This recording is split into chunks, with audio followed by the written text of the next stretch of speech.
This week on ATV News, scientists in California create super ionic water, the 2018 Winter Olympics commence in South Korea, and House Minority Leader Nancy Pelosi delivers a record-breaking speech preceding a brief government shutdown. I'm Max Cole, and ATV News starts now.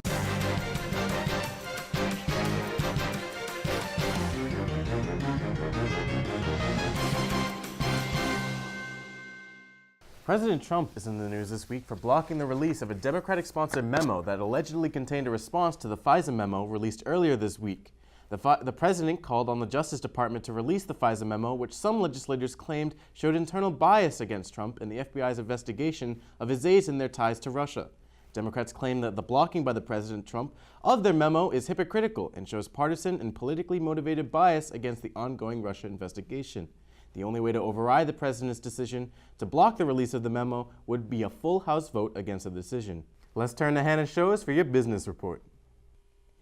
Thanks, Max. I'm Hannah Shows with your business report. The Defense Intelligence Agency is hosting an information session to speak with students about potential career and internship opportunities with the DIA. The event is scheduled for February 13th at 1 p.m. in the Mary Graydon Center, Room 5. To learn more about the event and to RSVP for it, please visit the AU Career Web. PricewaterhouseCoopers is hosting an unconscious bias training on February 13th at 5:30 p.m. in the Mary Graydon Center, Room 247. The event will focus on improving personal and professional decision-making by eliminating blind spots. If you are interested in this event, please visit the AU Career Web. On Monday, the Dow suffered one of the worst single-day point drops in history, closing down 1,175 points. The plunge comes after the release of U.S. wage data that shows rapid income growth for American employees. The report also predicted a spike in inflation. Kogod Assistant Professor Mark Ma spoke with NBC Washington about the change in stock prices, saying the drop might reflect a normal stock market correction. For ATV News, I'm Hannah Shows. Thanks, Hannah. Let's hope that this downturn in the stock market is just a market correction and isn't a recurring trend. Let's turn to Julia Wanning-Zimmer for your politics report. Thanks, Max. I'm Julia Wanning-Zimmer with your politics report. The U.S. government briefly shut down at midnight on Friday as Democratic and Republican legislators failed to pass a budget deal. However, after about 8.5 hours, the House, the Senate, and the President signed a new budget into law. The bill raises government spending by roughly $400 million. Leading up to the shutdown, House Minority Leader Nancy Pelosi delivered a record-breaking speech on Wednesday. The filibuster-like speech lasted over 8 hours and drew attention to the budget deal's lack of protection for Dreamers, who are undocumented immigrants who came to the United States as children. Congress has until March 6 to extend DACA protections to Dreamers. Following allegations published Tuesday, Rob Porter, a senior White House official, announced his resignation Thursday. Porter's two ex-wives accused him of emotional and physical abuse. Their stories were originally shared with the FBI in January 2017 during Porter's security clearance interviews. For ATV News, I'm Julia Wanning-Zimmer. Thanks, Julia. And as we know, since the reporting of this story, another White House aide has resigned amid abuse allegations against him. Let's turn to Robin Walters for your sports report. Thanks, Max. I'm Robin Walters with your sports report. The opening ceremony for the 2018 Winter Olympics took place in South Korea on Friday. The beginning of the Olympics marked by the lighting of the Olympic flame by the country that is hosting the Games that year. The torch that is used to light the Olympic flame is lit in Greece and travels miles and miles to the actual location of the Games. The 2018 torch traveled over 2,000 miles and was carried by 505 torchbearers. The torch was lit in October of 2017 and took months to travel to Pyeongchang. The 2018 Winter Olympics flame lighting ceremony not only lit the flame for the Games to begin, but also sparked hope for the future of the world. With its gorgeous special effects and high-quality projections in different areas of Korea, the ceremony showcased the technological advances we have made throughout the world. Furthermore, 4 prominent Korean singers moved the audience with their rendition of John Lennon's Imagine. Before the song was sung, the Olympic president, Thomas Bach, delivered a heartfelt message of peace among the athletes. Bach said, quote, "Dear athletes, now it is your turn.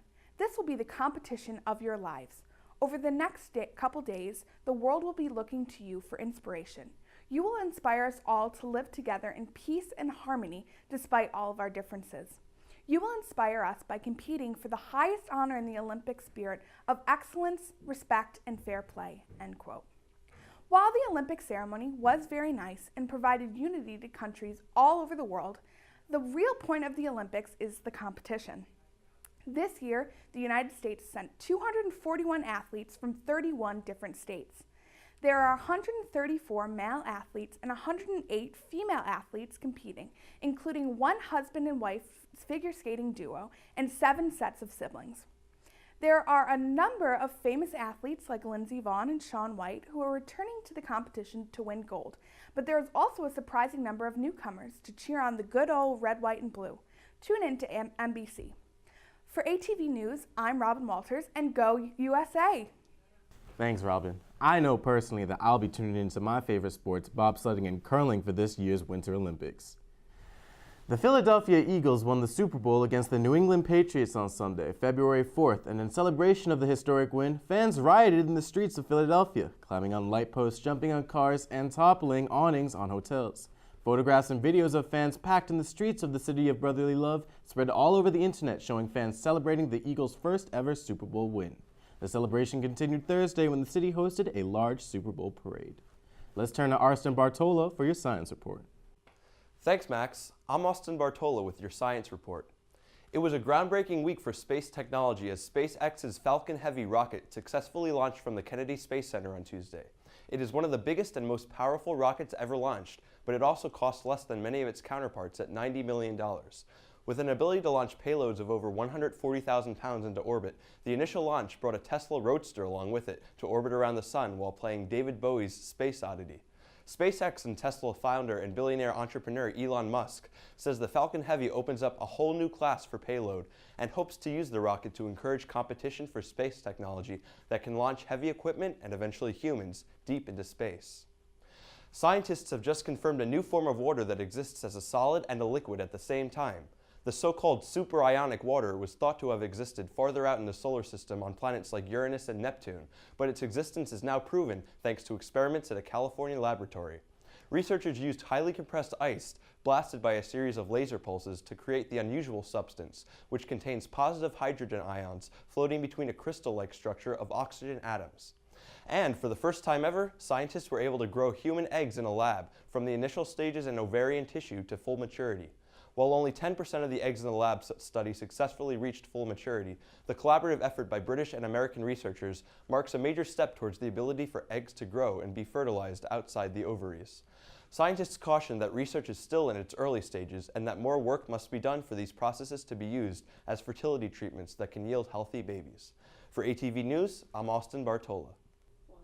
Thanks, Austin. Personally, I wish I was rich enough to send my Tesla Roadster into space, but unfortunately, I'm busy doing other things. Due to immense snowfall in the city of Paris, the Eiffel Tower was closed to visitation on Friday and Saturday. A mixture of heavy snow and freezing rain led to what French officials called dangerous conditions on the famous structure. Workers could only use shovels to clean the tower because conventional ice melting measures like road salt could have deteriorated the structural integrity of the 19th century monument. Let's turn to Irene Serrano for your World News Report. Thanks, Max. I'm Irene Serrano with your World News Report. Before the opening ceremony of the 2018 Winter Olympics, South Korean President Moon Jae-in and his wife shook hands with North Korean leader Kim Jong-un's younger sister, Kim Jo-young.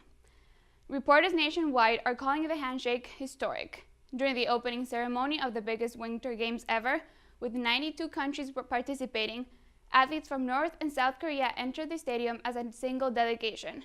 Both acts come after a year of rising tension between the countries, offering hope for future peace. More than 200 aftershocks of the 6.4 earthquake that struck the coast of Taiwan continue to interfere with rescue efforts. The tremor left at least 12 dead, 5 missing, and over 200 injured. Authorities say they are focusing search parties around the areas where they believe the missing people are located. Cape Town is preparing for Day Zero. On April 16, city officials will be forced to cut off water supply to 75% of the city, meaning more than 1 million homes. The South African town is on the edge of the 3-year-long drought, as winter rains have failed to occur, causing dam levels to drop. Families and businesses will have to pick up water at locations designated by government officials around the city until resources are restored. For ATV News, I'm Irene Serrano. Thanks, Irene. It's good to see a diffusion of tensions on the Korean Peninsula once again. Thank you for watching ATV News. Remember to like us on Facebook and follow us on Twitter. We hope you have a lovely week and see you next time.